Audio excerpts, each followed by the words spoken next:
Hello, welcome to PK tutorials. तो आज के लेक्चर में हम देखेंगे असाइड टैग के बारे में कि ये क्या है और इसे क्यों यूज़ करते हैं और इसको किस तरीके से HTML में यूज़ कर सकते हैं। तो आज हम ये देखेंगे कि असाइड टैग क्या है। तो असाइड टैग से हम आर्टिकल से रिलेटेड इंफॉर्मेशन लिख सकते हैं या वेब पेज से रिलेटेड इंफॉर्मेशन लिख सकते हैं। इसके अलावा असाइड टैग से वेबसाइट में हाइलाइट भी लिख सकते हैं, यानी कि कोई टेक्स्ट उसमें हाइलाइट लिखा हो।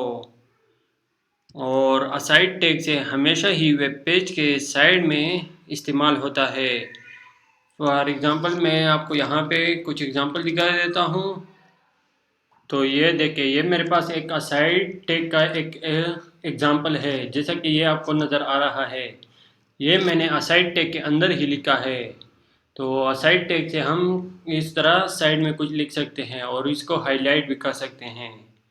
तो आज के लेक्चर में हम ये देखेंगे कि हम ये किस तरह कर सकते हैं। ओके, तो इसको भी प्रैक्टिकली करके देखते हैं। तो ये मैंने एक HTML डॉक्यूमेंट ओपन किया है।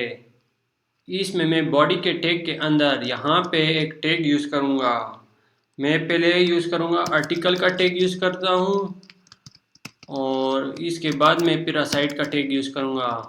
इसको यहाँ पे क्लोज भी कर लेता हूँ। तो ये मैंने आर्टिकल का टैग यूज़ कर लिया और अभी मैं यहाँ पे असाइड का टैग भी यूज़ करूँगा।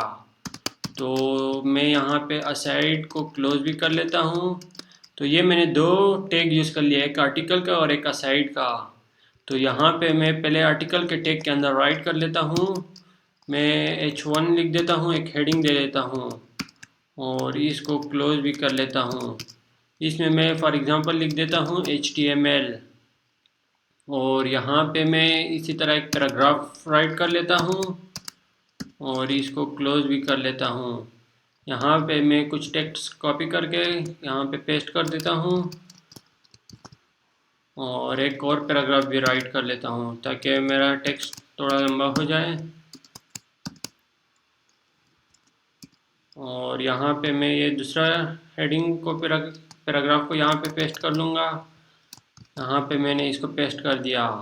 तो अभी इसको सेव करके चेक करते हैं। ये नहीं, मेरे पास ये ओपन है।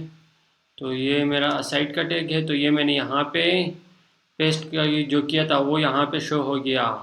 मैं यहाँ पे असाइड के टैग के अंदर भी कुछ राइट कर लेता हूँ।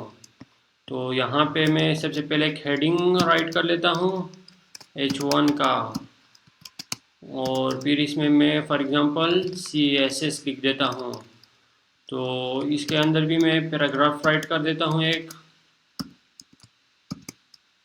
और इसमें मैं कुछ और टेक्स्ट कॉपी पेस्ट कर लेता हूँ। यहाँ से मैं इसको यहाँ पे पेस्ट कर देता हूँ।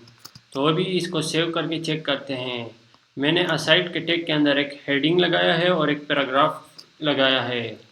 इसी तरह मैंने आर्टिकल के टैग में भी किया है। तो इसको सेव करके चेक करते हैं। तो ये मेरे पास सिंपल सा टेक्स्ट शो हो गया है। तो इसको असाइड में लाने के लिए क्या करना चाहिए हमें? तो उसके लिए CSS यूज़ किया जाता है। तो उसको हम डिटेल्स के साथ CSS के कोर्स में देखेंगे। अभी मैं आपको दिखा देता हूँ कि इसको हम असाइड में कैसे ला सकते हैं। तो उसके लिए मैं यहाँ पे CSS करूँगा और तो वो मैं सबसे पहले आर्टिकल में CSS कर देता हूँ। फॉर एग्ज़ाम्पल मैं यहाँ पे राइट कर देता हूँ, स्टाइल लिख देता हूँ इज इक्वल टू, और अब यहाँ पे मैं CSS लगा देता हूँ। तो यहाँ पे मैं विड्थ दे देता हूँ फॉर एग्ज़ाम्पल 65% दे देता हूँ। और इसके बाद यहाँ पे मैं फ्लैट कर लेता हूँ, यानी इसके साइड में लेफ़्ट कर लेता हूँ और इसको मैं पैडिंग दे देता हूँ।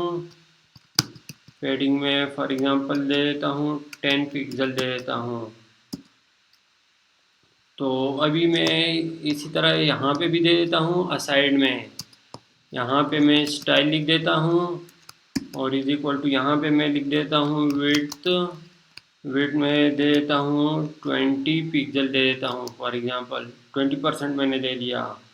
और यहाँ पे भी मैं लेफ़्ट दे देता हूँ यानी इसका साइड में लेफ़्ट कर लेता हूँ। तो ये मैंने लेफ़्ट कर दिया और इसके बाद मैं बैकग्राउंड कलर लगा देता हूँ, बैकग्राउंड कलर। और बैकग्राउंड कलर में फॉर एग्ज़ाम्पल ले लेता हूँ, रेड कर लेता हूँ। और यहाँ पे टेक्स्ट का जो कलर है वो मैं कलर लगा देता हूँ, वाइट कर लेता हूँ। और यहाँ पे इसको भी पेडिंग दे देता हूँ, वो मैं दे देता हूँ 10 पिक्सल कर लेता हूँ। तो अभी इसको मैं सेव करके चेक करवा देता हूँ आपको। जैसे ही मैं यहाँ पे लोड करूँगा तो ये देखिए ये हमारे पास कुछ इस तरह शो हो गया। यानी मेरा जो वो HTML का आर्टिकल था वो यहाँ पे शो हो गया और CSS का जो असाइड था वो यहाँ पे साइड में शो हो गया। तो इस तरह से हम असाइड के टैग को यूज़ कर सकते हैं, जिसके ज़रिए से हम इस तरह साइड में कुछ शो करवा सकते हैं। आई होप आज का ये लेक्चर आपको अच्छी तरह समझ आ गया होगा कि हम असाइड के टैग को किस तरह से यूज़ कर सकते हैं और इसे क्यों यूज़ करते हैं। ओके। अगर कंप्लीट लेक्चर से रिलेटेड आपका कोई क्वेश्चन भी है या कुछ समझ नहीं आया है तो आप कमेंट करके पूछ सकते हैं। Okay, thank you guys for watching. Don't forget to like and subscribe our channel and share the video.